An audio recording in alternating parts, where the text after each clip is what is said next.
So in designing the little boat that could and did for the 2014 boat project, we considered various physics concepts. First of all, we considered that since the force of gravity from the two rowers in the boat would be pulling directly downward on the bottom of the middle of the bottom of the boat, and since the sides of the boat were connected to the bottom of the boat, when the bottom started to cave downward because of this force of gravity, the sides would want to cave in towards the center of the boat.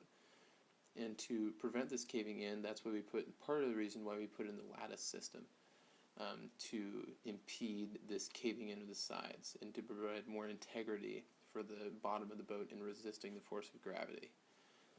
Second of all, we considered the FMA equation, which states that force is equal to mass times acceleration, and figured that in order to maximize acceleration and so that we could get the most laps, we would need to minimize mass and maximize force of the rowers in the boat, which is why we decided to put Luke and Matt in the boat, which would be the lightest combination of rowers, while still maintaining a sufficient amount of power from rowing. We also in considering this FMA equation, we decided, that's another reason why we decided to put the lattice in there, is that it provided lightweight support to make the boat just a little bit lighter to get that competitive edge. So for number 2, we did build a prototype because we were not comfortable with just throwing a boat in the water on the test day that we were not completely confident with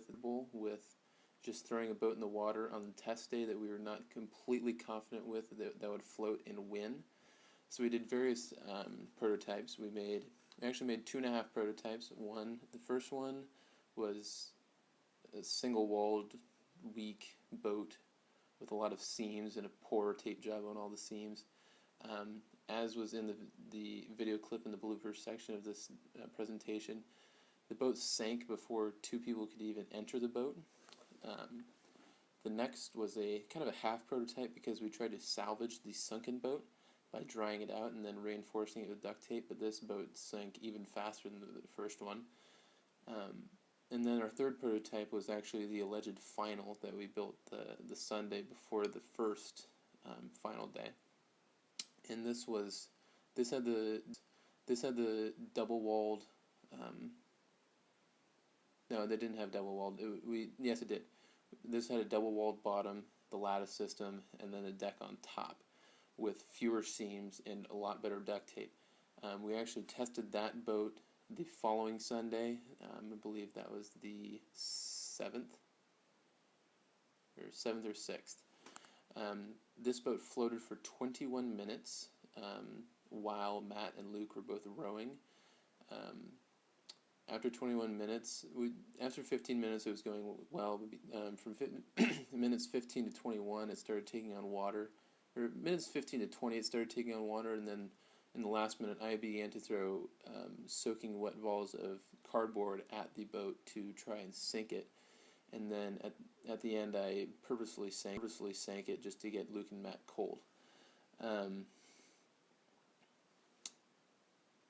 Yes. So those were the prototypes we made, and after those 2.5 prototypes, we made the final, which was very, very similar to the last prototype that we made, but just reinforced all the sides and made a much more aggressive lattice system. And then for number 3, we decided on the design that we had for a number of reasons. We decided to put the lattice system in there to A, distribute our weight evenly throughout the boat, B, to prevent the sides from caving in if the bottom of the boat started caving down because of the force of gravity.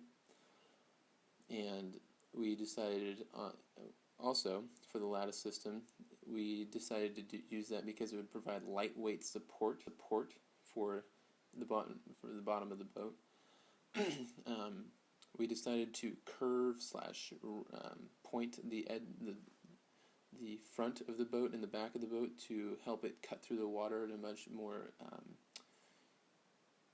more hydrodynamically optimal way to maximize speed.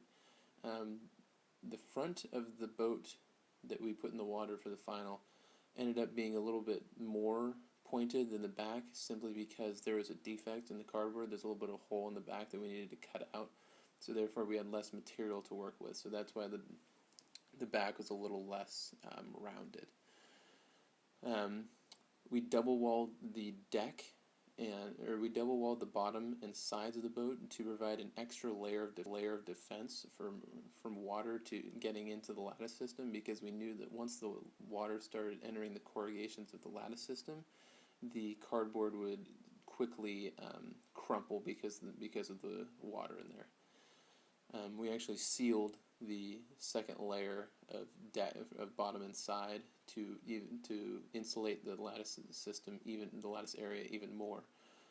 We also double walled the deck, which was the pieces of cardboard on top of the lattice, to provide more support for the lattice, because in the prototype we made, we found that we needed to step into the boat very, very carefully, or else the lattice would crumple. We made a much more aggressive lattice in the second one, because we did not want to risk having the lattice collapse, because as the lattice collapsed while it was in the water, speed went down, and we didn't want that to happen. So we made it actually a 25 by 5 slot lattice.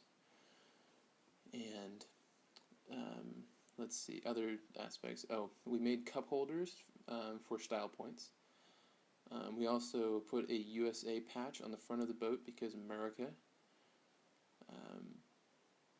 We taped a portion of our cardboard box which said 150-pound plush teddy bear, because where else would you see that?